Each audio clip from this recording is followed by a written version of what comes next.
Assalamualaikum warahmatullahi taala wabarakatuh. Saya Muhammad Afif bin Muhammad, nombor metrik 276773. Saya akan menerangkan tentang teori agenda setting.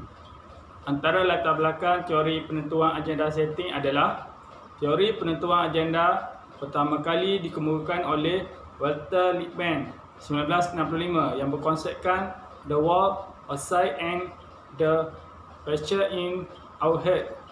Walter Lippmann yang merupakan seorang jurnalis Amerika Syarikat mengambil pandangan bahawa masyarakat tidak bertindak pada kejadian sebenarnya dalam lingkungan, tetapi pada gambaran dalam kepala kita media yang dia sebut dengan lingkungan palsu, disebabkan lingkungan yang sebenarnya terlalu besar, terlalu kompleks dan terlalu menuntut adanya perhubungan langsung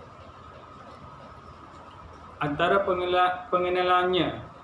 Pertama, satu andaian bahawa media massa boleh mempengaruhi pemikiran individu dan masyarakat sekiranya ia memberikan lebih perhatian kepada beberapa isu dan mengurangkan perhatian kepada isu yang lain.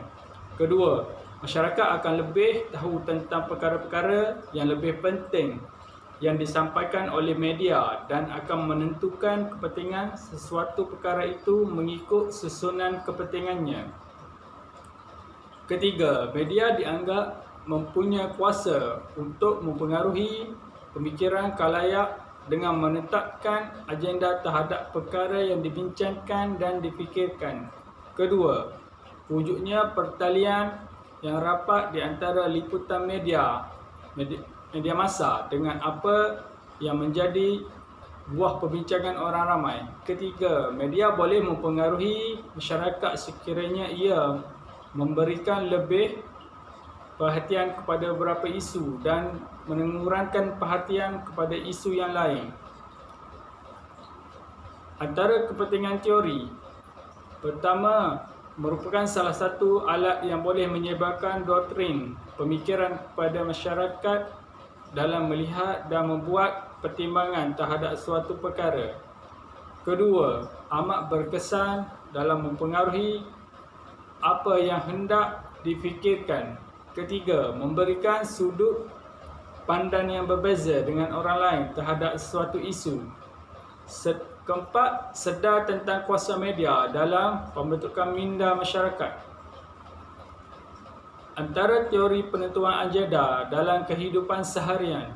Pertama, menggunakan media secara lebih aktif sebagai sumber maklumat. Kedua, mengambil kira fakta dan maklumat dari pelbagai jenis media sebelum membuat suatu perkara atau keputusan. Ketiga, bijak memilih sumber yang sahih dan boleh dipercayai. Keempat, berpotensi untuk menjadi ejen penyebar maklumat. Antara sumbangan teori dalam bidang komunikasi. Pertama, media menegaskan suatu agenda di mana media tidak menerangkan realitinya, akan tetapi media menapis dan membentuk agenda tersebut. Kedua, media menumpukan beberapa isu dan subjek yang menghalalkan khalayak untuk mempersepsikan isu-isu tersebut sebagai lebih penting dari isu-isu yang lain di mana mempengaruhi pemikiran masyarakat. Ketiga, masyarakat dan orang ramai mempunyai kemungkinan untuk mempengaruhi oleh agenda media. Kerelevanan teori dalam bidang komunikasi. Agenda setting teori ini sangat penting sebab perkara inilah yang akan membentuk pemikiran kita dalam memandang sesetengah isu, sama ada isu itu menjurus pada isu positif maupun negatif.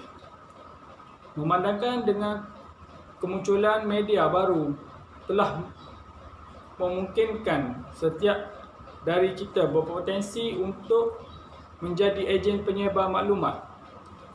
Di negara kita, penggunaan agenda setting teori ini untuk mengekan laporan ataupun aduan yang akan menjurus kepada perkauman bagi mengelakkan krisis perkauman pada 1969.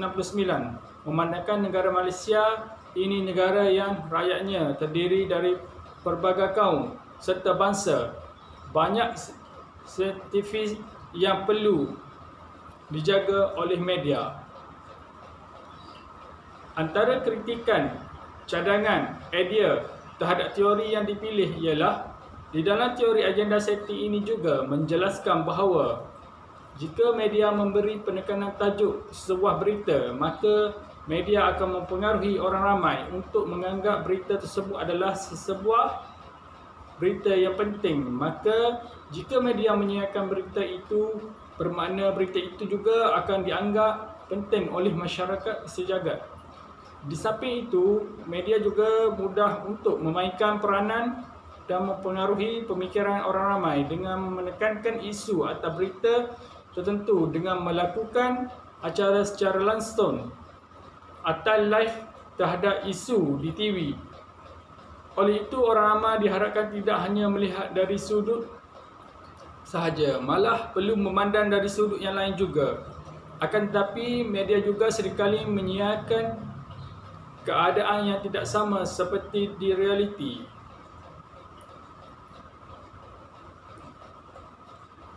Ayat yang menggambarkan kepada agenda setting teori ini iaitu media don't tell US, both media tell US what to think about.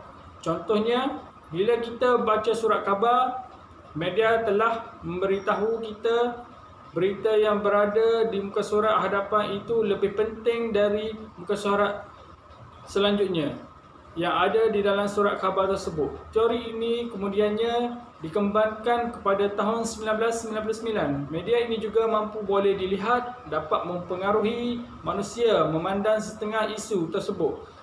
Pertamanya ialah realiti yang membentuk kepada resepsi manusia. Dan yang kedua ialah realiti media ataupun agenda yang direka oleh media untuk mempengaruhi persepsi manusia.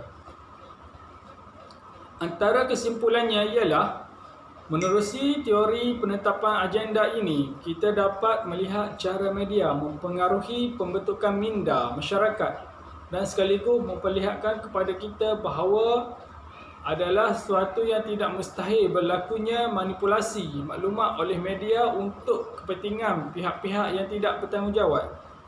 Dengan mengetahui kebarangkalian ini membolehkan kita untuk mengawal agar perkara negatif kesan dari penggunaan media tidak akan berlaku.